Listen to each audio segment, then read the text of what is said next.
નમસ્કાર વિદ્યાર્થી મિત્રો, સ્વાગત છે તમારું સૌનું આપણી આ સંસ્કૃત પથ ઉપર. This is your one and only DR Joshi. ભવતામ સર્વેસામ હાર્દમ હાર્દમ સ્વાગતમ વ્યાહરામી. મળીએ છીએ આજે સાતમા ચેપ્ટર સાથે. સાતમું ચેપ્ટર સુભાષિત કુસુમાની. સુભાષિત સુ એટલે કે સુષ્ઠું, સારી રીતે, ભાષિતમ કહેવાયું હોય, જે સારી વાત છે, સારું વાક્ય છે, એને સુભાષિત કહેવાય.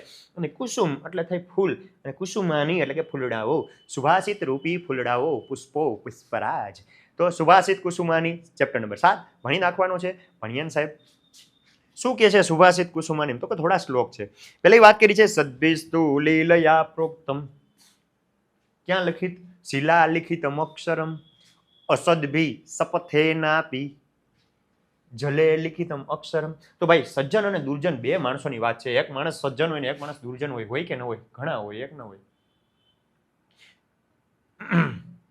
તો સજ્જન ને દુર્જન ની વાત છે. સદ્ભિસ્તુ, સદ્ભિહી એટલે કે સજ્જનો વડે, સજ્જનો વડે. લીલયા એટલે કે મજાક મજાકમાં. સજ્જન માણસ મજાકમાં પણ પ્રોક્તમ એટલે કે કહેવાયું હોય. સજ્જન વડે કંઈક મજાકમાં કહેવાયું હોય ને તો એ કેવું છે? શિલા લિખિતમ અક્ષરમ. શિલા એટલે થાય પથ્થર, લિખિતમ એટલે લખેલું, અને અક્ષર એટલે કે અક્ષર. જો સજ્જન માણસ કઈ વાત મજાક મજાકમાં કહી દે ને ભાઈ, મજાક મજાકમાં, તો એની અસર કેવી હોય, એની ઇફેક્ટ કેવી હોય? તો કે પથ્થર ઉપર લખેલા અક્ષર જેવી. આપણે ખબર છે, તમે ભણવામાં વિજ્ઞાનમાં, સામાજિક વિજ્ઞાનમાં આવ્યું હશે અશોકનો શિલાલેખ. શિલાલેખ શું કામ કહેવાય સાહેબ? તો કે શિલા એટલે કે પથ્થર ઉપર લખેલો છે ને એટલા માટે એને શિલાલેખ કહેવાય. શિલા એટલે પથ્થર. તો એ પથ્થર ઉપર શિલાલેખ લખાયો છે, કેટલા વર્ષો વીતી જાય, એમાંથી ભૂસાઈ ગયો નથી ગયો? હજી એવો ને એવો છે કે નહીં? હા. તો પથ્થર ઉપર કોતરણી કરીને લખ્યું એ એટલી આસાનીથી ચલિત થાય નહીં, અચલિત થઈ જાય, એમને અચલ રહે, એમાં કાંઈ ફેર ન પડે. તો એ જ વાત કરી કે સજ્જન માણસ મજાક મજાકમાં બોલે ને તો પાણી નહીં પણ પથ્થર ઉપર લખેલા અક્ષર જેવું હોય છે, જે ક્યારેય ચલિત થતું નથી. હવે લીલાનું સમાનાર્થી પૂછાઈ જાય. લીલાનો સમાનાર્થી થાય છે હેલા. શું થાય? હેલા. હેલા એટલે લીલા, લીલા એટલે હેલા. બે નોટ થઈ છે મજાક. તમારે યાદ રાખવાનું, હેલા લીલા એટલે એ રીતે યાદ રાખી શકો. હેલા અને લીલા એકબીજાનું ઓપોઝિટ છે. પછી સજ્જન માણસની વાત કરી. જો આ ધોરુભાઈ સજ્જનભાઈ છે, એવું નથી ધોરા દેખાતા એ સજ્જન જ હોય, બરોબર? પણ હું તો મગજથી વાત કરું છું. જેનું મન ધોળું છે, મન ઉજળા છે, એ જ સજ્જન છે, અને મન કાળા છે એ દુર્જન છે. તો માણસના રંગ ઉપરથી નહીં પણ એના મન ઉપરથી માણસ દુર્જન કે સજ્જન ખબર પડતી હોય. તો જે માણસ સજ્જન હશે એ મજાક મજાકમાં કહેશે એ શિલા ઉપર, પથ્થર ઉપર લખેલા અક્ષર જેવું છે. અને જે દુર્જન છે અસદ્ભિહી એટલે કે દુર્જનો વડે, દુર્જનો વડે સપથે ના આપી, કસમ ખાઈ નહીં કહેવાયું હોય. કસમ કી કસમ, કસમ ખાઈ નહીં જો દુર્જન માણસ બોલી દે ને તો કેવું છે? જલે લિખિતમ અક્ષરમ. પાણી ઉપર લખેલા અક્ષર જેવું છે. હવે પાણી ઉપર કાંઈ પણ લખો, કેટલી વાર રહેવાનું સાહેબ? લખતા જાવ ને ભૂસાતું જશે. એમ દુર્જન માણસ બોલશે ને ફરી જશે, વાર નહીં લાગે. તો આટલો ફેર હોય કે સજ્જન માણસ કદાચ મજાક મજાકમાં બોલી ગયો ને ભાઈ, તો એ પથ્થર કી લકીર, પથ્થર ઉપર લખેલા અક્ષર જેવું થઈ ગયું. દુર્જન માણસ કસમ ખાઈને પણ કહે છે ને તો એ પાણી ઉપર લખેલા અક્ષર જેવું હોય છે. આ રહ્યો અર્થ. પછી લેવાનું, સજ્જનો દ્વારા રમત રમતમાં, મજાક મજાકમાં કહેલું શિલા પર લખેલા અક્ષર જેવું છે. દુર્જનો દ્વારા સોગંદ ખાઈને પણ કહેવું હોય એ વચન પાણીમાં લખેલા અક્ષર જેવું છે. સમજાઈ ગયું? નેક્સ્ટ વાત કરે છે બીજું. આમાંથી તમને ઘણી વખત અર્થ વિસ્તાર પૂછાતો હોય આ શ્લોકનો. સેવિતવ્યો મહાવૃક્ષ ફલ છાયા સમન્વિત યદિ દૈવાત ફલમ નાસ્તિ છાયા કેન નિવાર્યતે. સેવિતવ્યો, સેવન કરવું જોઈએ, ઉછેરવું જોઈએ. શું? મહાવૃક્ષ એટલે કે મોટું વૃક્ષ. મોટા વૃક્ષનું સેવન કરવું જોઈએ. કેવું? તો કે ફલ છાયા સમન્વિત, જે ફળ અને છાયાથી યુક્ત હોય. જે ફળ અને છાયા આ બંનેથી યુક્ત હોય ને એવું મહાવૃક્ષ, મોટું વૃક્ષ ઉછેરવું, સેવન કરવું. યદિ જો, દૈવાત ભાગ્યવસાત. દેવ એટલે દેવ થઈ, પણ ડબલ માત્રા હોય ને દૈવ, જો અહીંયા ડબલ માત્રા છે ને તો દૈવનો અર્થ થઈ છે ભાગ્ય. દૈવાત ભાગ્યવસાત ફલમ નાસ્તિ, જો આ ફળ ન આવી શકે તો છાયા કેન નિવાર્યતે, તો છાયાને કેન કોના વડે નિવાર્યતે અટકાવી શકાય? ભાઈ ફળ ન આપે તો છાયાને કોણ અટકાવી શકે? છાયા તો આપે કે નહીં? આપે. તો એવું વૃક્ષ વાવો જે ફળ પણ આપે, છાયા પણ આપે. ભાગ્યવસાત ફળ ન આવે તો છાયાને કોણ અટકાવી શકે? છાયા તો આપે જ. સમજાય છે? છાયાને કોણ અટકાવી શકે? તો આવો કંઈક તમારો અર્થ છે કે ફળ અને છાયાવાળા વિશાળ વૃક્ષનું સેવન કરવું. ભાગ્યવસાત તેના પર ફળ ન હોય તો છાયાને કોણ અટકાવી શકે? તો ભાઈ આ વૃક્ષ વાવો જે ફળને છાયો આપે. ફળ નહીં આપે તો છાયા તો આપશે જ, એને કોણ અટકાવી શકે? કોઈ નહીં. સમજાઈ ગયું સાહેબ? જવા દો આગળ. પછી વાત કરે છે આરોપ્યતે શિલાશૈલે, આરોપ્યતે શિલાશૈલે યત્ને ન મહતા યથા નિપાત્યતે ક્ષણેનાદ તથાત્મા ગુણ દોષયો. વાત કરી છે કે આરોપ્યતે એટલે કે ચડાવવામાં આવે છે. શિલા એટલે આગળ ભણી ગયા પથ્થર. શિલા એટલે શું થાય? પથ્થર. હવે આવી ઘણી બધી શિલાઓ ભેગી થતી જાય, આવી ઘણી બધી શિલાઓ ભેગી થતી જાય અને એક પહાડ બને કે નહીં? આવી ઘણી બધી શિલાનો એક પહાડ બને તો શિલા મળીને બને એટલે એને કહેવાય શૈલ. શું કહેવાય? શૈલ. કેમ કે ઘણા બધા પથ્થર ભેગા થઈને ત્યારે એક પર્વત બને છે, તો એને કહેવાય શૈલ. શિલા એટલે પથ્થર, શૈલ એટલે પર્વત. તો એક પર્વત ઉપર આપણે એક પથ્થરને ચડાવવો. આ ભાઈ છે, આ ડાગલો જો આ બાજુ છે જ, એક પથ્થર લઈને જાય છે તો પર્વત ઉપર ચડાવવા માટે એને ભારે મહેનત લાગે કે ન લાગે? સાહેબ લાગે. પણ ત્યાંથી નીચે પાડતા એક ક્ષણ પણ લાગે નહીં. એ જ વાત કરી છે. મહતા યત્ને ન યથા, જેવી રીતે ખૂબ જ મહેનતથી શિલા શૈલે આરોપ્યતે, પથ્થર પર્વત પર ચડાવવામાં આવે છે. ખૂબ જ મહેનતથી પથ્થરને પર્વત પર ચડાવવામાં આવે છે. પણ ક્ષણેનાધઃ નિપાત્યતે, ક્ષણેન અધઃ, અડધી ક્ષણમાં, થોડી જ વારમાં, નિપાત્યતે એટલે કે આને અહીંથી પાડી શકાય છે. ચડાવવા માટે બહુ મહેનત લાગે ત્યારે પર્વત ઉપર ચડે, પણ નીચે પાડવામાં ક્ષણ પણ લાગે નહીં, અડધી ક્ષણમાં એને પાડી શકાય છે. તથાત્મા, તેવી રીતે આત્મા એટલે કે પોતાના ગુણ અને દોષયોહો, ગુણ અને દોષ વિશે સમજવું, જાણવું. જેમ પથ્થરને પર્વત ઉપર ચડાવતા વાર લાગે છે, નીચે પાડતા વાર નથી લાગતી, એમ પોતાના ગુણો અને દોષોને જાણવા, સમજવા. મતલબ સાહેબ એટલે હું સમજવા? તો કે આત્મા એટલે કે પોતાના, ગુણ એટલે કે ગુણ, અને દોષ એટલે કે દોષ, એને સમજવા. ન સમજાણું. સિમ્પલ વાત છે ભાઈ. આપણે ગુણવાન થતા, ઇજ્જતદાર થતા અને સમાજમાં કંઈક વેલ્યુ કમાવી હોય, આપણી ઇજ્જત કરવી હોય તો એના માટે બહુ મહેનત લાગશે કે નહીં? કેટલી બધી મહેનત કરી, કેટલા બધા કામ કર્યા, ત્યારે આપણે સ્ટેજ ઉપર પહોંચ્યા છીએ, ત્યારે આપણે કંઈક ઇજ્જત મળી છે. પણ એક ખરાબ કામ કર્યું, ધડામ દઈને બધું હેઠું આવી જાય કે નહીં? સારા કામ કરી, સમાજના કામ કરી માંડ ઇજ્જતદાર થયા હોય, સમાજમાં કંઈક વેલ્યુ બની હોય, એક ખરાબ કામ થઈ ગયું, ધડામ દઈને હેઠ આવી ગયા, કાંઈ વેલ્યુ વધે નહીં. એ જ વસ્તુ વાત કરી. પથ્થર ચડાવવા માટે કેટલા ગથાલિયા ખાતા ઉપર ચડ્યા હોય, પણ નીચે પાડવામાં કાંઈ વાર લાગતી નથી. એમ કેટલું કામ કરીને ઇજ્જતદાર થયા હોય, પણ બેઇજ્જત થતા વાર લાગે નહીં. તો એમ પોતાના ગુણો અને દોષોને સમજવા. સમજ્યા ને? હા. તો વાત એવી કરી છે છોકરાઓ કે પર્વત પર પથ્થરને ચડાવતા, પર્વત ઉપર પથ્થર શિલાને ચડાવવા માટે ખૂબ મહેનત લાગે છે. ભારે પ્રયત્નથી શિલાને પર્વત પર ચડાવી શકાય છે, પણ ક્ષણ માત્રમાં તે નીચે પાડી શકાય. એ પ્રમાણે આત્માના એટલે કે પોતાના ગુણ અને દોષની બાબતમાં છે એને સમજવા. આપણા ગુણ અને દોષ પણ એવી જ રીતે છે કે ગુણવાન થતા વાર લાગશે, દોષી થતા વાર લાગશે નહીં. આગળ વધીએ છીએ. એવા માણસની વાત કરી છે જે અવ્યવસ્થિત મનવાળો હોય. સાહેબ અવ્યવસ્થિત એટલે ઠેકાણે ન હોય, ઉચિત એટલે કે મન, જેનું મન ઠેકાણે ન હોય એવો માણસ. તો શ્લોક શું કહે છે? ક્ષણે રુષ્ટ ક્ષણે તુષ્ટ, રુષ્ટ તુષ્ટ ક્ષણે ક્ષણે, અવ્યવસ્થિત ચિત્તસ્ય પ્રસાદોપી ભયંકર. પ્રસાદોપી, આ ડ આપણે વાંચતા નથી, આપણે પહેલા જ લેક્ચરમાં વાત કરી હતી. અવગ્રહ ખંડાકાર જે કે તો એ છે, એને વાંચવાનું ન હોય, સાયલેન્ટ રાખવાનું હોય. ક્ષણે રુષ્ટ, થોડી વારમાં ગુસ્સે ભરાઈ જાય. ક્ષણે તુષ્ટ, થોડી વારમાં શાંત થઈ જાય. રુષ્ટ તુષ્ટ ક્ષણે ક્ષણે, ગુસ્સે થઈ જાય, શાંત થઈ જાય, ગુસ્સે થઈ જાય, શાંત થઈ જાય. આ વારંવાર ગુસ્સે થતો, વારંવાર શાંત થતો. અવ્યવસ્થિત ચિત્ત, અવ્યવસ્થિત ચિત્તવાળો, સ્ય એટલે કે એની, અવ્યવસ્થિત ચિત્તવાળાની, પ્રસાદ, પ્રસાદ એટલે થાય કૃપા. શું થાય? કૃપા. અપી પણ, ભયંકર એટલે કે ભયંકર હોય છે. જે અવ્યવસ્થિત મનવાળો માણસ છે ને, એની કૃપા, એની મદદ, એની સલાહ, આ બધું કેવું છે? ભયંકર છે. આ બાજુ જો તમને દેખાય છે, આ ભાઈને આપણે દુર્યોધન કહીને એને કર્ણ કહે. કર્ણ છે સારો હતો, એમાં નાની, પણ આ દુર્યોધન તો નાલાયક હતો. એવો જ હતો, ગમે ત્યારે ગુસ્સામાં હોય, ગમે ત્યારે ટાઢો હોય, ગમે ત્યારે ગુસ્સો આવી જાય, ગમે ત્યારે શાંત થઈ જાય. તો આવો અવ્યવસ્થિત મનવાળો હતો દુર્યોધન. દુર્યોધને કૃપા કરી હતી કર્ણ ઉપર. યાદ છે ક્યારે? કર્ણને રાજા બનાવ્યો હતો, અંગ દેશનો રાજા, અંગરાજ કર્ણ બનાવ્યો હતો કે નહીં? તો અંગરાજ કર્ણ ઉપર કૃપા કરી હતી દુર્યોધને, અને એ કૃપાના કારણે દરેક પાપમાં, દરેક ખોટા કામમાં કર્ણ એનો સાથ દેવો પડ્યો કે ન દેવો પડ્યો? દેવો પડ્યો. તો આવી રીતે આવો માણસ છે ને, જે થોડી વારમાં ગુસ્સે ભરાઈ જાય, થોડી વારમાં શાંત થઈ જાય, વારંવાર ગુસ્સે ભરાતો અને વારંવાર શાંત થતો અવ્યવસ્થિત મનવાળો માણસ હોય ને છોકરાઓ, એવા અવ્યવસ્થિત મનવાળાની કૃપા કેવી હોય છે? ભયંકર હોય છે. સમજાણું? ગુસ્સો થઈ જાય, કામ પડે શાંત થઈ જાય, ગુસ્સો થઈ જાય, કામ પડે શાંત થઈ જાય, મન પડે શાંત, મન પડે ગુસ્સો, વારંવાર ગુસ્સે વારંવાર શાંત થતો અવ્યવસ્થિત મનવાળો માણસ, એની કૃપા ભયંકર હોય છે. સમજાઈ ગયું? સાહેબ આગળ વાત કરે છે, યથા ચતુર્ભિ કનકમ પરીક્ષ્યતે નિઘર્ષણ છે દનતાપ તાડને, તથા ચતુર્ભિ પુરુષ પરીક્ષ્યતે શ્રુતેન શીલેન ગુણેન કર્મણા. વાત કરી છે કે જેવી રીતે યથા એટલે કે જેવી રીતે ચતુર્ભિ ચાર વડે કનકમ એટલે કે સોનું, સોનાને કનક કહેવાય. શું કહેવાય? કનક, ગોલ્ડ. કનકમ પરીક્ષિતે પરખાય છે. ચાર પ્રક્રિયા વડે સોનું પરખાય છે. કેના વડે?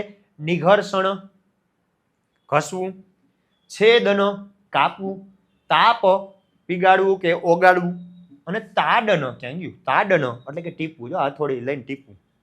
તો કે ઘસીને, કાપીને, તપાવીને અને ટીપીને. આ ચાર વડે શું પરખાય? સોનું પરખાય. સોનું એટલે ઓલી સોનું નહીં, ગોલ્ડ સોનું. બરોબર. આ સોનાની સોનાને ઘસીને, જો પથ્થર ઉપર ઘસે છે, આ કટકા થઈ ગયા, કાપીને આ ઓગાડ્યું છે એટલે કે ઓગાડીને, અને ટીપીને, ટીપવાથી આ ચાર વડે સોનાને પરખાય છે. ઇન ઇંગ્લિશ આપણે કહીએ તો રબિંગ, કટિંગ, હીટિંગ એન્ડ સ્ટ્રાઇકિંગ. આ ચાર વડે સોનાને પરખાય કે નહીં? પરખાય. એવી જ રીતે તથા તેવી રીતે ચતુર્ભિ ચાર વડે પુરુષ એટલે કે માણસ પરીક્ષિતે પરખાય છે. જેવી રીતે ચાર વડે સોનું પરખાય એવી જ રીતે માણસ પણ ચાર વડે પરખાય. કેના વડે? શ્રુતેન. શ્રુતમ એટલે થાય જ્ઞાન. સમાનાર્થી પૂછાઈ જાય ભાઈ. શ્રુતમ એટલે શું થાય? જ્ઞાન, નોલેજ. માણસ કેટલું ભણ્યો છે, કેવું ભણ્યો છે, જ્ઞાન ઉપરથી માણસ પરખાય. શીલેનો એટલે કે ચારિત્ર્ય, કેરેક્ટર, એના ચારિત્ર્યથી માણસ ઓળખાય. ગુણેનો એટલે કે ગુણ, અને કર્મણા, કર્મ એટલે થાય કામ, એનું કાર્ય, કર્મ વડે. તો માણસ ચારથી પરખાય: જ્ઞાનથી, ચારિત્ર્યથી, ગુણથી અને કાર્યથી. સમજાઈ ગયું? જેમ ઘસીને, કાપીને, તપાવીને, ટીપીને. ઘસી કાપી તપાવીને ટીપી. ઘસવું, કાપવું, તપાવવું, ટીપવું. આ ચાર વડે કોણ? સોનું પરખાય. એમ જ્ઞાન, ચારિત્ર્ય, ગુણ અને કર્મ, આ ચાર વડે કોણ? પુરુષ. એટલે કે માણસની પરીક્ષા થાય છે, પુરુષ પરખાય છે. સમજાણું? ચાર વડે સોનું પરખાય, ઘસી કાપી તપાવીને ટીપી. ચાર વડે પુરુષ પરખાય: જ્ઞાન, ચારિત્ર્ય, કર્મ અને ગુણ. સમજાઈ ગયું? આગળ વધો. આઈએમપી શ્લોક છે. આપત્સુ રામ સમરેસુ ભીમ દાનેસુ કર્ણશ્ચ નયેસુ કૃષ્ણ ભીષ્મ પ્રતિજ્ઞા પરિપાલનેસુ વિક્રાંત કાર્યેસુ ભવાંજનેય. સાહેબ બીજા રાગમાં ગાવ ને. બીજો રાગ બોલો, ખબર છે? તુમ પાસ આયે યૂ મુસ્કુરાયે તુમને ન જાને ક્યા સપને દિખાયે. આપત્સુ રામ સમરેસુ ભીમ દાનેસુ કર્ણશ્ચ નયેસુ કૃષ્ણ ભીષ્મ પ્રતિજ્ઞા પરિપાલનેસુ વિક્રાંત કાર્યેસુ ભવાંજનેય. યાદ રાખવાનું છે તમારે, મારે નહીં, મને તો આવડે છે. તો આ શીખીએ છીએ શ્લોક. આપત્સુ રામ. આપત્સુ એટલે કે મુશ્કેલી. જબ જબ મુશ્કેલી આય તબ બનો. અહીંયા આ શબ્દને ઉપાડ લેવાનો. ભવો, ભવો એટલે કે થાવ, બનજે. કેના જેવો? રામ. જ્યારે પણ મુશ્કેલી આવે ને દીકરા, ત્યારે રામ જેવો થાજે. કેમ? જે માણસને રાજ્ય મળવાનું હોય, જે માણસ રાજા બનવાનું હોય, બીજે દિવસે બધું ત્યાગીને જંગલમાં જવું પડે, ખુલ્લા પગે રખડવું પડે, જંગલમાં રાક્ષસોનો સામના કરવા પડે, પત્નીનું અપહરણ થાય, એના માટે થઈ શ્રીલંકા જવું પડે, શ્રીલંકા જઈ યુદ્ધ કરવું પડે, રાવણને હરાવી પોતાને પત્નીને લઈને અયોધ્યા આવે. અને અયોધ્યામાં આવે ને ત્યારે કોઈ માણસ એમ કે આ વાતો આ થાય, અમે નહીં, અમે અમારી પત્નીને સ્વીકારીએ નહીં, અને પાછો સીતાજીને ત્યાગ કરવો પડે. આનાથી વધુ મુશ્કેલી કોઈના જીવનમાં હોય? ના હોય ને. આપણે કાંઈક થાય, હે ભગવાન પંખો ક્યાં ગયો, પંખો ક્યાં આગો જા. તો આપત્તિ આવે ને, રામ જેવા બનો. કેટલા ધીરજવાન માણસ છે યાર. એટલી મુશ્કેલી એવી, એટલું સંકટ આવ્યું, છતાંય કોઈ દી હિંમત નથી આવ્યા. દરેક મુશ્કેલીનો સામનો કર્યો. તો જ્યારે પણ જીવનમાં આપત્તિ આવે ને, ભગવાન રામ જેવા થજો. પછી સમરેસુ ભીમ. સમર એટલે ઉનાળો નહીં થાય એવો. સમર એટલે થશે યુદ્ધ. સમરનો સમાનાર્થી પૂછાય તો થાય યુદ્ધ. હવે જ્યારે પણ યુદ્ધની વાત આવે ને છોકરા, ભીમ જેવો થઈ જાય છે. ભીમભાઈ આપણો એવો હતો ને, ભાઈડો માણસ હતો, ખબર? કોઈ દી એને એમ નહોતું કે હું ગદા હોય તો યુદ્ધ કરી. હાયલો જાય, ઝાપટું મારતો જાય, ઢીકા મારતો જાય, માણસ મારતો જાય. હાલતા હાલતા આમ શું કે ઓલા આપણે કેમ ગમે કયો, હાલતો જાય, બેસતો જાય, ઠેકડા મારતો જાય, ઉડાડતો જાય બધા. આમ ઓલું ભલાલ દેવનો રથ હાલતો કેમ આગળ માણસ ઉઠતા જાય, એમ આવો આ ભાઈ હતો. પવન દેવનો દીકરો. સ્પીડ તો ગતિ ગજબની. હાયલો જાય, ઝાપટું મારતો જાય, માણસ મરી જાય. ઘણ જેવા હાથ હતા ને, 1000 હાથીને બળ હતું, જેવો તેવો હતો. કંઈ પણ અસ્ત્ર શસ્ત્રો હોય તો યુદ્ધ કરવાનું, ન હોય તોય કરવાનું. કોના બાપાને બીક? તો યુદ્ધ કરવું હોય તો ભીમ જેવા થવાનું. દાને શું કર્ણ. દાનમાં તો કર્ણ તમને બધા ખબર છે કે દાનમાં કર્ણ જેવો કોઈ ન થાય. માણસે જીવનભર દાન દીધું. એને ખબર હતી 5 અસ્ત્ર છે, 5 અસ્ત્રથી 5 પાંડવોને હરાવી શકીશ. તો 5 એ જે તીર હતા એમના મમ્મી કુંતી લઈ ગયા. કવચ કુંડલ હતું, કોઈ મારી ન શકતા. કવચ કુંડલ ઇન્દ્રદેવ લઈ ગયા. છેલ્લે મરવા પડ્યો કૃષ્ણ ભગવાન એમ થયું, જો હજી દેખાડું કેટલો દાનવીર છે. જતા જતા એમ કીધું, દીકરા દાન દેતો જા. ત્યારે પોતાનો સોનાનો દાંત દાનમાં દીધો. કોઈ દી દાનમાં પાછળ નથી હેઠો ભાઈ. એમ કે છે કે એક કર્ણ મહીપતિ પ્રતિદિનમ લક્ષાધિકા યાચકા. રાજા કર્ણ એક હતો, લાખો માગવાવાળા હતા. કોને હું આપી એવી કોઈ ચિંતા નહીં કરવાની. દાન દેવાનું હોય ને તો કર્ણ જેવું થઈ જવાનું, દઈ દઉં. સમજાય છે? દાનમાં કર્ણ જેવા થાવ. નયે સુકૃષ્ણ, નય એટલે કે નીતિ. ભાઈ પણ નીતિ હોય ને તમારી નીતિને તમે પોલિટિક્સ કહી શકો, બરોબર? સામ દામ દંડ ભેદ 4 પ્રકારની નીતિ આવે ને, તો નીતિમાં કોઈના જેવું થવું હોય ને તો કૃષ્ણ ભગવાન જેવા. એ માણસ કેટલા વિચારો જ ખરા. ઓલો શકુનીમાં આખું મહાભારત કરાવવાનું કારણ છે. એની સામે ઓલા દાદા હતા, ભીષ્મ દાદા, ગુરુ દ્રોણાચાર્ય, બુદ્ધિશાળી એવા વિદુરજી હતા, બધાને ચૂપ કરી દીધા હતા. અને એ શકુની ભગવાન એમ કહેતા, ભગવાન તમારી સામે હું તો કાંઈ નથી. ભગવાનની સામે એક ઝૂકતો હોય, એ હતો શકુની. એ શકુની સામે બધા ઝૂકતા ને એ શકુની ભગવાન સામે ઝૂકતો. કેવી નીતિ હોય! નીતિમાં કેટલા પાવરફુલ માણસ હશે. નીતિમાં કૃષ્ણ જેવા થાવ. જો શિવાજી મહારાજ હતા ને, શિવાજી મહારાજે નીતિ પોતાની કૃષ્ણ જેવી રાખી હતી. પોતાનું જે શું કહે સ્વભાવ હતો એ સ્વભાવ રામ જેવો. પરસ્ત્રીને માતા કહેતા. પછી શત્રુઓની પત્ની કે એની દીકરી હોય તો એને માતા કહીને પાછા મોકલી દેતા. એનો સ્વભાવ, એનું નેચર રામ જેવો હતો, પણ એની નીતિ હતી ને કૃષ્ણ જેવી હતી. યુદ્ધમાં જરૂર પડે અહીંયા લડી લેવાનું, જરૂર પડે અહીંયા પાછળ હટી જવાનું. તો નીતિમાં કૃષ્ણ જેવા થાવ ને ક્યાંય પાછળ નહીં પડો. ભીષ્મ પ્રતિજ્ઞા પરિપાલને શું? જ્યારે પ્રતિજ્ઞાનું પાલન કરવું હોય, પ્રતિજ્ઞા લેવાની વાત નથી, પ્રતિજ્ઞા પાલન કરવાની વાત છે.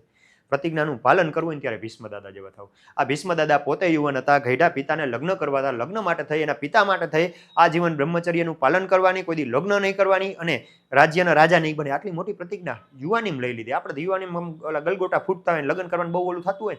આ ભાઈ યુવા અવસ્થામાં એના પપ્પાના લગ્ન માટે થઈને પોતે કોઈ દી લગ્ન નહીં કરે, કોઈ દી એના સંતાન નહીં થાય, કોઈ દી રાજા નહીં બને. આવડી મોટી પ્રતિજ્ઞા આ ભાઈ લઈ લીધી હતી ભીષ્મ દાદાએ. તો પ્રતિજ્ઞાનું પાલન કરવું હોય ને ત્યારે ભીષ્મ જેવા થાવ. અને છેલ્લે વાત કરી છે વિક્રાંત કાર્ય શું? ભવો આંજનેય. વિક્રાંત કાર્ય એટલે કે પરાક્રમવાળા કામ. આ પરાક્રમવાળા કામ કરવા હોય ને ત્યારે આંજનેય. આંજનેય એટલે થાય હનુમાન, અંજનાના પુત્ર. તમે ઓલું રામ સેતુ મૂવી જોયું ને તો અક્ષય કુમારની મદદમાં એક સાઉથનો ઓલો સ્ટાર આવે છે, એનું નામ હોય છે એપી. અને ઓલો છેલ્લે ડાયરી ચેક કરે ને ત્યારે ખબર પડે અંજના પુત્ર. અંજના પુત્ર કોણ? હનુમાન. એટલે કે એપી હતો, હનુમાન હતો, એ છેલ્લે ખબર પડી. તો આંજનેય એટલે કે હનુમાન. જ્યારે પરાક્રમ કરવાનું છોકરાઓ ત્યારે હનુમાન જેવા થવાનું. હનુમાને પરાક્રમ કર્યા. વિચારો, દરિયો ઓળંગી ગયા, રાક્ષસી આવી કે મારા મોઢામાં જાય, મારે જે આવે મારા મોઢામાં જાય. હનુમાન કે ખોલ મોઢું. મોઢું ખોલ્યું તો આટો મારી વયા ગયા કે જા ધ્યાન નીકળો. ત્યાંથી આગળ નીકળી ગયા. હનુમાન બાપા આગળ ગયા. એક રાક્ષસી એવી મારી, બીજી ઓલી લંકીની એવી મારી. રાવણના આખા મહેલમાં આટો મારી લીધો. રાવણ ખબર ન પડી. સીતાજીને મૈડા ખબર ન પડી. પછી આ તો ખાઈ પીને થોડુંક આમ બધું ભાંગતોડ કર્યું, વાળાને ખબર પડી. હનુમાન કે હું આવ્યો તમને ખબર નથી કાકા? ખબર તો પડી જાય. તો થોડાકને માયરા. અક્ષય કુમાર રાવણનો દીકરો, એને મારી નાખ્યો. પછી બંધાણા પૂંછડીમાં આગ લગાડી. હનુમાન આખી લંકા હળગાવી નાખી. પાછા આવીને યુદ્ધ થયું. યુદ્ધમાં તમને ખબર છે લક્ષ્મણજીને મૂર્છા આવી ગઈ. લક્ષ્મણજીને મૂર્છા આવી ગઈ તો એના માટે શત્રુના રાજ્યમાં જઈને શત્રુના જ વૈદ્યને ઉપાડી આવ્યો. ઓલો વૈદ્ય કે હું ના, હું તમે દુશ્મન છો. એ કે ડોક્ટર માટે દુશ્મન કહેવાય, મિત્ર કહેવાય. ડોક્ટર માટે દર્દી હોય ને, આ દર્દીની સેવા કરવાની. એ કે રાવણને ખબર પડે કાલ સવારે મારી નાખી, હું અત્યારે મારી નાખી, હાલ જલ્દી. તો શત્રુના રાજ્યમાં જઈ અને એને લઈ આવ્યા. આખો ભારત ઠેકીને. વિચારો, શ્રીલંકાથી લાવીને હિમાલય સુધી 4 ફેરા કર્યા ને. લેવા ગયા સંજીવની બુટી, પર્વત લઈને આવ્યા, પાછું મૂકવા ગયા, મૂકીને પાછા આવતા રહ્યા. એક રાતમાં આટલું બધું કામ કરી નાખ્યું. એવા કેટલા પરાક્રમ કર્યા હનુમાનજીએ. તો ક્યારેય પણ પરાક્રમ કરવા નિર્ભય થઈને કૂદી પડો. પરાક્રમમાં હનુમાન જેવા થાવ. સમજાણું? શ્લોક સારી રીતે સમજી ગયા છો? શું કીધું છે? તો કે ભાઈ આપત્સુ રામ, આપત્તિઓમાં રામ, યુદ્ધમાં ભીમ, દાનમાં કર્ણ, નીતિમાં કૃષ્ણ, પ્રતિજ્ઞાનું પાલન કરવું હોય તો ભીષ્મ, અને પરાક્રમના કામમાં હનુમાન જેવો થજે. આ બધેમાં આવું થવું. પરિસ્થિતિ પ્રમાણે આપત્તિ એવી તો રામ જેવા બનો, યુદ્ધ છે ભીમ બનો, દાન છે તો કર્ણ બનો, નીતિની વાત છે તો કૃષ્ણ જેવા બનો, પ્રતિજ્ઞાનું પાલન છે તો ભીષ્મ બનો, અને પરાક્રમ કરવું છે તો બાપા હનુમાન બનો. બની ગયા? હા. હવે 3 પ્રકારના વ્યક્તિઓની વાત છે. 3 પ્રકારના માણસ કે 3 પ્રકારની હોય છે માણસો. એકને કહેવાય ઉત્તમ, એકને કહેવાય મધ્યમ, ને એકને કહેવાય નીચ. તો સાહેબ કોને આપણે ઉત્તમ કહેશું, કોને મધ્યમ કહેશું અને કોને નીચ કહેશું એ જોઈએ. અત્યારે હું આને ઉત્તમ કહી દઉં, ઉત્તમ. આને કહી દઉં છું મધ્યમ, અને આને કહી દઉં છું નીચ. કેમ સાહેબ? તો કંઈક હશે કંઈક. તો પહેલો શ્લોક એમ કહે છે કે પ્રારંભતે ન, કાર્યનો પ્રારંભ કરતા નથી. પ્રારંભતે ન, પ્રારંભ કરતા નથી. ખલું એટલે ખરેખર. વિઘ્ન ભયે ન એટલે કે વિઘ્નના ભયથી, વિઘ્નના ડરથી. નીચ એટલે કે નીચ માણસ. આ નીચ માણસ છે ને, નીચ માણસ. નીચ એટલે ઓલા નીચ નહીં, પણ આવા માણસને નીચ કહેવાય. જે મુશ્કેલીનો ડર પહેલેથી જ અનુભવી. ભાઈ હું આ કામ કરી તો આમાં આ મુશ્કેલી આવશે, આ વિઘ્ન આવશે, ઓલું થશે, પેલું થશે, ફલાણું થાય, ઢીકણું થાય, પૂછડું થાય, મૂક ને યાર, નથી કરવું. તો આને કહેવાય નીચ. મુશ્કેલીના ડરથી કાર્ય ચાલુ જ નથી કરતા. એ નીચ માણસ છે. નીચ માણસ મુશ્કેલી કે વિઘ્નોના ડરથી કાર્યનો પ્રારંભ કરતા નથી. પ્રારબ્ય એટલે કે પ્રારંભીને વિઘ્ન વિહતા, વિઘ્નથી હણાઈ જાય, વિઘ્ન આવી જાય કે વિઘ્નથી નુકસાન થાય તો વિરમંતી એટલે કે અટકી જાય છે. કોણ અટકી જાય છે?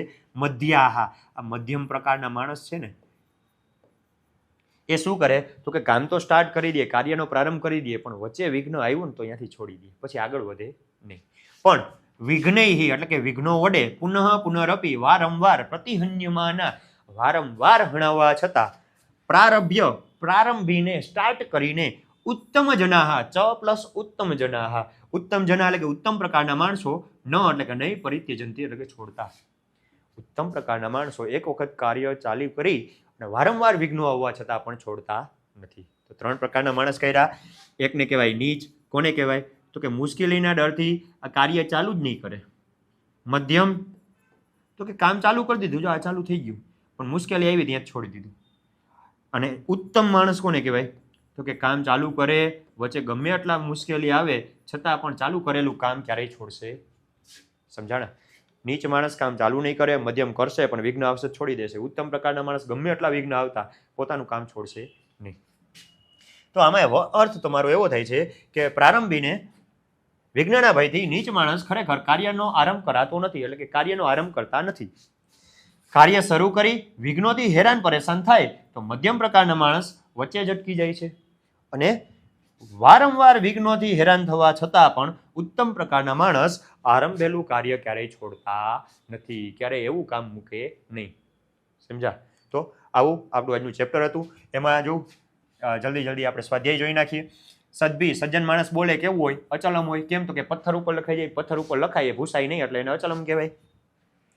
ખૂબ મહેનતથી પથ્થરને ક્યાં ચડાવવો છે?